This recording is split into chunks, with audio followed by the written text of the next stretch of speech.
Welcome back, Webflow creators. Today, I'm showing you the built dynamic, eye-catching carousel for your Webflow site in just a couple of minutes. Let's dive right in. Open the Add panel on the left and drag the native slider element directly onto your canvas. This is the fastest way to get a working carousel up and running.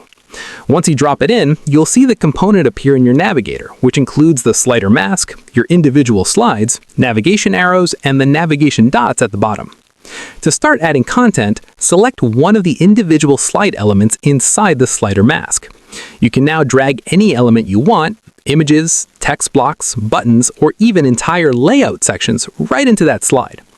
Once you've finished designing one, simply duplicate the slide in the navigator to add as many more as your project requires. To refine the behavior, click on the main slider component and head over to the settings panel on the right. Here, you can toggle autoplay, adjust the transition speed, decide whether to loop the slides infinitely, or even hide the navigation arrows and dots if you want a cleaner, more minimalistic aesthetic. If you need your carousel to be fully powered by your CMS collection, the native slider can be a bit limited.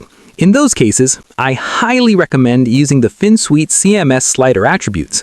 It allows you to build any design you want using standard divs and then simply apply attribute tags to transform that layout into a fully functional, responsive carousel.